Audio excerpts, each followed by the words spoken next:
Merry Christmas. In advance. Ho, ho, ho!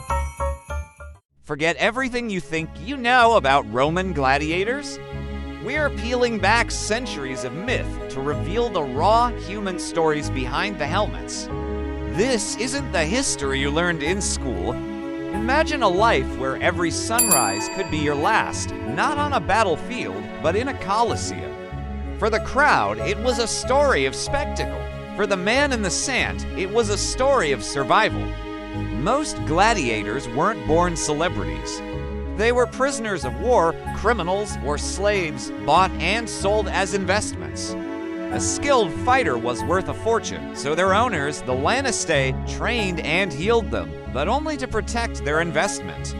Life was a brutal routine inside the training schools known as Ludi. These places were part prison, part gym, and part hospital. Dawn broke with weapon drills, followed by muscle-building exercises and mock fights. The discipline was relentless. Even their diet was strictly controlled. Forget chiseled gods feasting on meat. Archaeological evidence shows gladiators ate a heavy, carbohydrate-rich diet of barley and beans. This wasn't about looking lean, it was about building a protective layer of fat over muscle and having the stamina to endure. They even took bone-strengthening supplements. Every detail was pragmatic. Keep the fighter strong, keep them alive for the next show.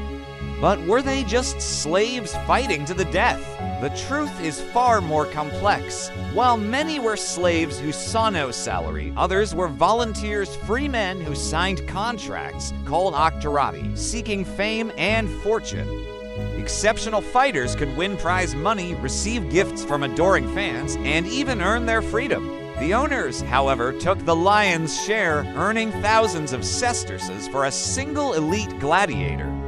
It was big business. And what about the fights? Movies love to show a bloody free-for-all, but many matches had rules and referees. The goal was to display skill, not just mindless slaughter.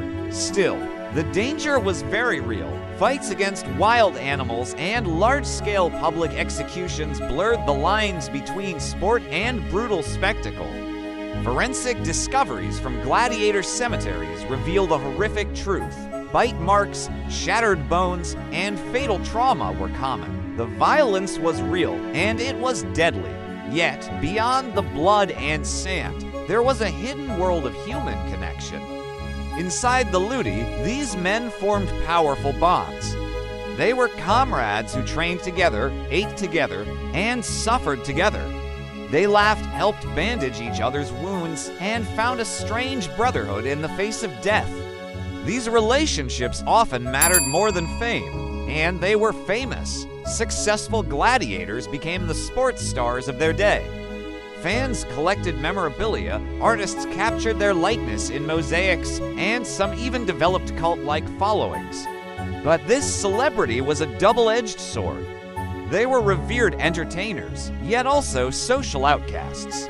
The same crowd that chanted their name could, with the turn of a thumb, sentence them to death. They were powerful symbols used by emperors and politicians to win public favor and distract from real-world problems. So, could a gladiator ever truly be free? It was possible. The ultimate prize was the Rudis, a wooden sword symbolizing retirement and freedom. But it was incredibly rare. For most, the arena remained a gilded cage. Even those who were freed often returned as trainers, their lives forever tied to the world that had nearly consumed them. Hollywood captures the spectacle, but it misses the nuance. The daily life of a gladiator wasn't a heroic epic. It was a monotonous grind. Training, simple meals, tending to wounds, and waiting for the roar of the crowd, the clang of the gate, and the moment that would decide their fate. The gladiator embodies the great contradiction of Rome, a society of law and order that reveled in sanctioned violence. They were slaves and celebrities, victims and heroes. Behind every helmet was a man whose life balanced on the razor's edge of skill, luck, and the fickle mood of a million voices. That is their true, untold story. Thanks for watching. If you want to uncover more hidden truths from history, make sure to subscribe and hit that notification bell.